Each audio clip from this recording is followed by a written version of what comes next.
लोग ग्रामीण गुटबंदी के बारे में अपनी लास्ट क्लास में बात कर रहे थे। ग्रामीण गुटबंदी के संदर्भ में मैंने आपको बताया था कि ग्रामीण गुटबंदी के क्या कारण होते हैं, इसकी क्या प्रकृति होती है, इसकी क्या विशेषताएं होती है। ग्रामीण गुटबंदी ऑस्कर लेविस ने जैसा कि अपनी कृति village life in northern India में बताया था कि गांव में छोटे छोटे ग्रामीण समूहों का निर्माण होता है। इन छोटे समूहों को स्थायी भाषा में धड़ कहा जाता है। बाद में धड़ का अंग्रेजी में अनुवाद फैक्शन के रूप में होने लगा था। फैक्शन शब्द में संघर्ष का भाव निहित है। फैक्शन का अर्थ ऐसे विरोधी समूहों से है जो अपने उद्देश्यों की पूर्ति के लिए एक दूसरे से संघर्ष करते हैं। तो ग्रामीण गुटबंदी के संदर्भ में हम बात करते हैं ग्रामीण गुट समाज के तत्वों के बारे में। ग्रामीण गुट समाज के जब तक हमने गुट की परिभाषा का अध्ययन कर लिया, अर्थ निर्माण के कारण हमने देखे, स्थायित्व के आधार देखे, प्रकृति आदि के अध्ययनों के उपरांत यह एक प्रश्न जरूर उठता है कि क्या ग्रामीण भारतीय समुदाय एक गुट समाज है क्या। तो इसके संदर्भ में हमें इसके लक्षणों के बारे में अध्ययन करना पड़ेगा। जैसा कि मैंने आपको स्लाइड में बताया है, ग्रामीण गुट समाज के तत्व 3 बताए हैं। इसमें फर्स्ट जो तत्व है वो है सामाजिक तत्व। तो सामाजिक तत्व जो है ऐसे अनेक सामाजिक तथ्य हैं जो यह सिद्ध करते हैं कि भारतीय ग्रामीण समुदाय एक गुट समाज है। पहले गांव में जजमानी व्यवस्था थी, जिसके कारण सभी जातियों के सदस्य परस्पर एक दूसरे से परंपरागत रूप से संबंधित थे। सभी परस्पर मिलकर अपनी सभी आवश्यकताओं की पूर्ति कर लिया करते थे।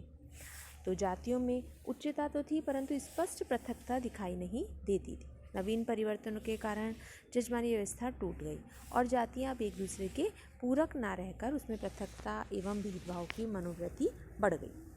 जातियों की परस्पर उच्चता एवं भिन्नता के कारण सामाजिक दूरियां बढ़ गई और उनके पूर्व के हित अब जजमानी व्यवस्था के लुप्त होने से जो है वो उसकी जजमानी व्यवस्था टूट गई है और जातियां अब एक दूसरे के पूरक ना होकर उसमें पृथकताएं भेदभाव की प्रवृत्ति बढ़ गई। तो जातियों की परस्पर उच्चता एवं निम्नता के आधार पर सामाजिक दूरियां भी बढ़ गई है। इनके पूर्व के हित अब जजमानी व्यवस्था के लुप्त होने से जातिगत एवं संकीर्ण हो गए हैं। अपने अपने हितों एवं स्वार्थों एवं आवश्यकताओं की पूर्ति के लिए गांव में विभिन्न जातियां उपजातियां ने गुटों में बट गई हैं। सभी उच्च एवं निम्न जातियां एवं उपजातियों के अपने अस्तित्व को बनाए रखने के लिए गुटों का सहारा ले रही। उच्च जातियां बड़े भूस्वामी, साहूकार आदि अपना अस्तित्व एवं प्रभुत्व बनाए रखने के लिए गुटों का निर्माण करके निम्न जातियों, बटाईदारों, भूमिहीन श्रमिकों को अपने अधीन रखकर शोषण करते रहना चाहते हैं। और दूसरी ओर जो साधनहीन, निर्धन एवं निम्न जाति भी शोषण से सुरक्षा प्राप्त के लिए गुटों का निर्माण कर रही है। तो समकालीन ग्रामीण समाजों में गुट निर्माण का प्रमुख कारण जाति व्यवस्था, जाति संरचना, कार्यों में परिवर्तन का आना होता है। गांव में गुटों का निर्माण का एक प्रमुख कारण जाति के पारंपरिक विशेषताओं में परिवर्तन से है। तो ऑस्कर लेविस ने रामपुर गांव का अध्ययन करा और वहां पाया कि वहां पर जाटों के 78 परिवार 6 गुटों में, 31 परिजन परिवार 4 गुटों में बटे हुए थे। गांव में एक जाति अन्य गुटों में विभक्त होती है और उपयुक्त सामाजिक तत्वों के आधार पर यह निष्कर्ष निकलता है कि भारतीय जो ग्रामीण समुदाय है वो एक गुट समाज है। ठीक है, नेक्स्ट हम बात करते हैं आर्थिक गुट के बारे में, आर्थिक तत्व के बारे में। तो भारत में विभिन्न जातियां परस्पर एक दूसरे से पर आर्थिक क्षेत्रों में अनन्यश्चित थी। परंपरागत जाति व्यवस्था एवं जजमानी व्यवस्था द्वारा उच्च जातियां निम्न जातियों पर प्रभुत्व बनाए हुए थी। इनकी परस्पर निर्भरता समानता पर आधारित न होकर दबाव पर आधारित थी। उच्च जातियां निम्न जातियों का शोषण करती थी तथा स्वतंत्रता प्राप्ति के पश्चात भारतीय ग्रामीण समाजों में अनेक सामाजिक, आर्थिक एवं राजनीतिक परिवर्तन एवं सुधार किए गए। इन परिवर्तनों के परिणाम स्वरूप निम्न जातियों के विकास के अवसर प्रदान किए गए। जमींदार उन्मूलन तथा अन्य सुधार कार्यक्रमों के द्वारा अनेक सैद्धांतिक प्रावधान भूमिहीन को प्रदान करते हैं, परंतु व्यवहार में कोई सुधार नहीं हो पा रहा है। इसके लिए निम्न जातियाँ, बटाईदार, भूमिहीन आदि ने अपने को शोषण से सुरक्षित रखने के लिए छोटे छोटे गुटों का निर्माण करना शुरू कर दिया। तो ये गाँव के शोषण लोग गुट बनाकर शोषण से मुक्त पाने के लिए बेकार प्रथा को समाप्त करवाने, कृषि मजदूरी में वृद्धि करवाने, काम के घरों को कम करवाने एवं अपवित्र कार्यों को बंद करवाने जैसे प्रयास करते हैं। तो इस प्रकार से गांव के सभी गुट मुख्य रूप से दो वर्गों साधन संपन्न एवं साधनहीन गुटों में बांटे जा सकते हैं। इन विभिन्न गुटों में अंतःगुट संबंध है जो संपूर्ण ग्रामीण समुदाय को गुट समाज में परिवर्तित कर रहा है। नेक्स्ट हम बात करते हैं राजनीतिक तत्वों। राजनीतिक तत्वों के संबंध में परंपरागत ग्रामीण नेतृत्व प्रदत्त था और समकालीन नेतृत्व अर्जित था। यानी कहने का मतलब है कि जो पुराना जो नेतृत्व था वो परंपरागत था, यानी कि जैसे पिता से पुत्र को और पुत्र से फिर उसके पुत्र को, तो मतलब एक परंपरा थी, व्यवस्था बनी हुई थी पहले ग्रामीण, और जबकि अब समकालीन नेतृत्व है वो अर्जित नेतृत्व है। पहले ग्रामीण शक्ति संरचना एवं नेतृत्व के आधार पर निर्धारक उच्च जाति, बड़े भूस्वामी, जमींदार प्रथा, परंपरागत ग्राम पंचायत, जन्म, आयु, आर्थिक संपन्न था। वहीं आज क्या है? संख्यात्मक बाहुलता है। आज क्या है? आज संख्यात्मक बाहुलता है। फिर परंपरागत ग्राम पंचायतें हैं आज, ठीक है, और जन्म, आयु, आर्थिक संपन्नता है। वहीं आज संख्यात्मक बाहुलता, अर्जित परिस्थिति, शिक्षा तथा नेतृत्व के आधुनिक गुण है।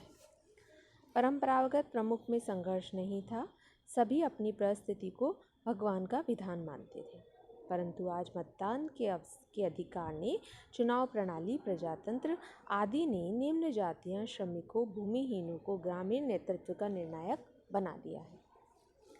उच्च जातियां वर्तमान परिवर्तित राजनीतिक परिस्थितियों में गुटों का निर्माण करके अपना प्रभुत्व बनाए रखने एवं शोषण करने का प्रयास करती हैं।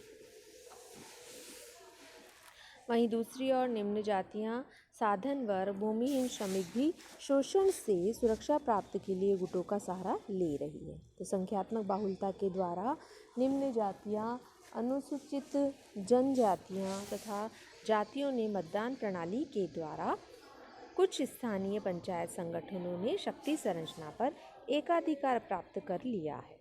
जनतांत्रिक व्यवस्था ने गांव में गुट निर्माण की प्रक्रिया को प्रोत्साहित किया है तथा गांव में राजनीतिक दल पहुंच गए हैं।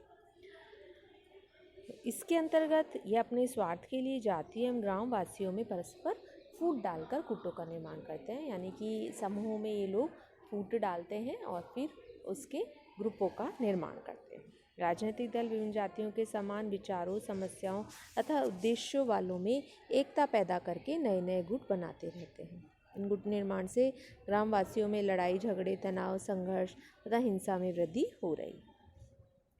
तो निष्कर्षतः यह कहा जा सकता है कि आधुनिक राजनीतिक परिवर्तन ने गांव में गुट निर्माण की प्रक्रिया को प्रोत्साहित करके गांव को गुट समाज में परिवर्तित करने में महत्वपूर्ण भूमिका निभाई है। तो ऑस्कर लेविस ने गांव में गुट निर्माण के 6 आधार बताए थे। जैसा कि मैंने आपको परिभाषा में बताया था कि ऑस्कर लेविस ने इसका विस्तृत अध्ययन करा है। तो इन्होंने बताया कि 6 आधार में गुट निर्माण के कारणों शीर्ष के अंतर आ चुके हैं। आपने गुट निर्माण के निम्न 6 विवाद बताए थे। इसमें फर्स्ट था कि भूमि का उत्तराधिकारी जो है वो भूमि का उत्तराधिकार गोद लेने के पश्चात ही इसका मकान, सिंचाई एवं संपत्ति, यौन संबंधी अपराध भी इसी के अंतर्गत आते हैं। हिंसा, हत्या आती है तथा अंतर जातीय विवाद बताए हैं। तो उपयुक्त सामाजिक, आर्थिक तथा राजनीतिक तथ्यों एवं परिवर्तनों के आधार पर हम यह कह सकते हैं कि भारतीय ग्रामीण समुदाय एक गुट समाज में परिवर्तित हो रहे हैं। तथा गाँवों में गुटवाद तेजी से पनप रहा है। इसके द्वारा संगठनात्मक एवं विघटनात्मक दोनों प्रकार के प्रभाव पड़ रहे हैं। तो इस प्रकार हमने अध्ययन करा कि किस प्रकार से गुटों का निर्माण हुआ है, क्या इसके कारण थे और क्या इसके परिणाम रहे हैं। ये हमने अभी अपनी इस क्लास में विस्तृत अध्ययन करा है। धन्यवाद।